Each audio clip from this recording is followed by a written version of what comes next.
Hello, welcome, Brilliant Light Ministries.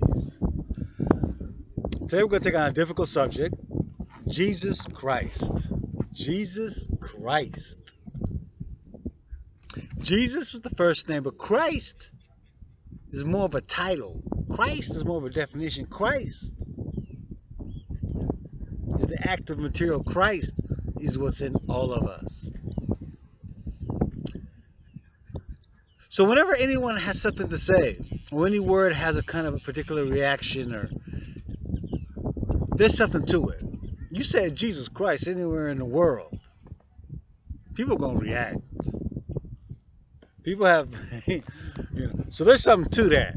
Whenever there's a strong reaction to something, that means it's connected to a lot of something. So that's first and foremost. So Christ is, you can say, it's the spirit, the soul, it's the oneness, it's the connection to God, it's the light. It's like light. You can't divide light. Light is just coming, right? Sunlight. It can be divided here, but it's one light. Air, life, spirit, soul, love, God. It's all one. And that's the Christ. And Christ is in all of us.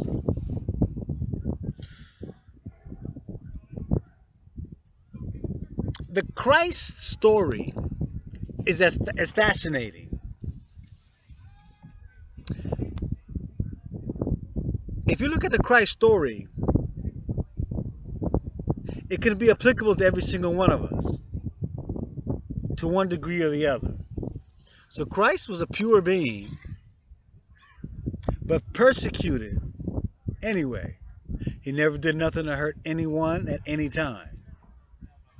Yet they killed him. He wasn't leading a revolution. He wasn't doing anything except showing love and healing people.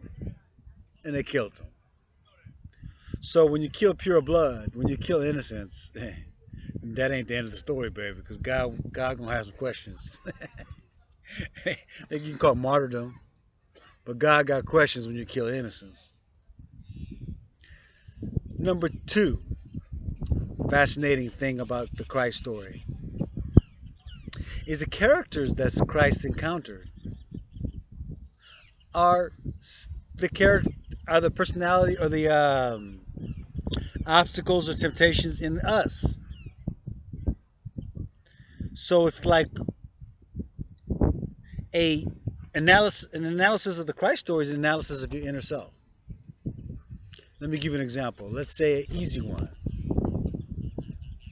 The Roman soldiers that were whipping and cutting Christ and piercing him. That would be someone who has the tendency to cut themselves when they feel pain, inner pain. Those that cut themselves with knives. Those people, the cutters. It's a psychological thing. People cut themselves or pierce themselves with millions of earrings or body rings or whatever they call it. So that's like that Roman soldier in them, that someone that's cutting themselves.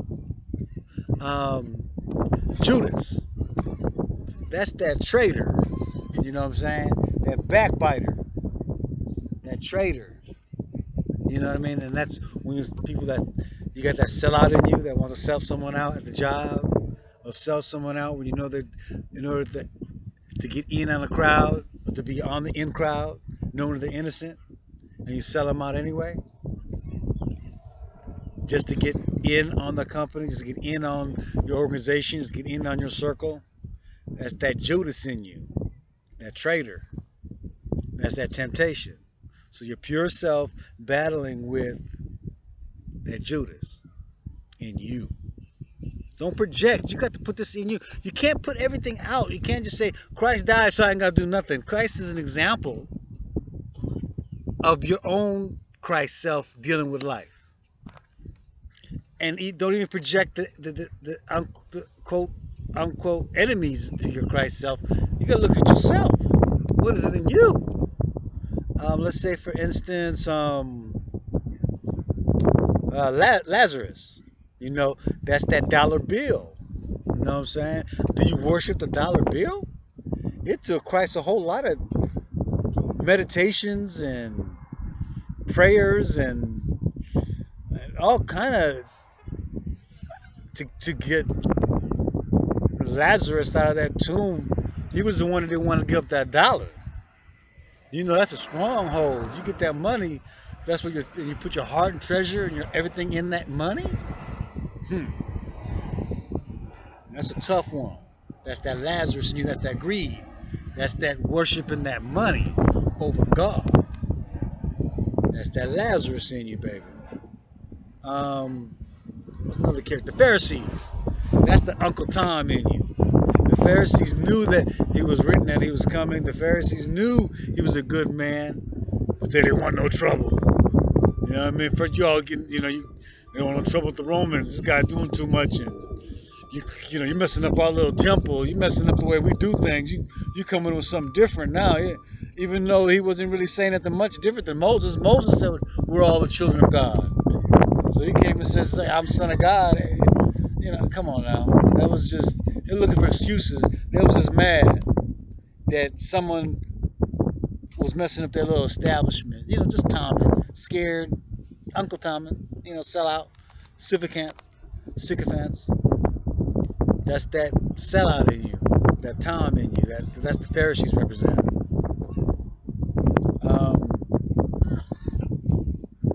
Then you had the lady that was going to get stoned for adulterous behavior, and I think there was another prostitute that was following Jesus. She repented and all that, but that's that hoe in you. That's that lustful in you.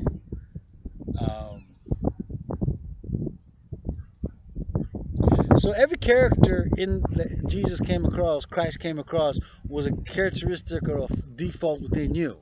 So the Christ story, basically you are Christ. Encountering these characters, these defects of personality within you. So every story of Christ is a story of you.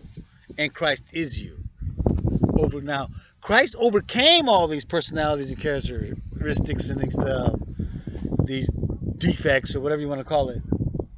So it'd be similar to an athlete breaking a record. Once a record is broken, it's easy to break another one because now that barrier, a psychological barrier, has been broken. Well, Christ conquered the world, including death, which makes it easier for us because it's already been done. So it breaks a kind of a barrier. We are all one. So one of us do it, we all do it. You know what I'm saying? So when Christ did it, we did it. So whenever you come across these things, they're going to fall apart as soon as you have the courage to confront it and access that Christ nature within you. This is going to crumble because somebody already did it.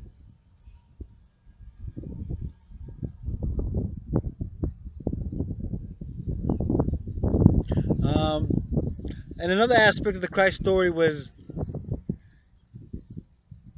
is also to check your anger when people come at you sideways and push your buttons. Well, Christ had went through what he went through, and he still had love, so you can get over some of that petty stuff people do to you.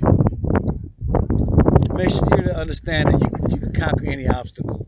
Spread love and be the light.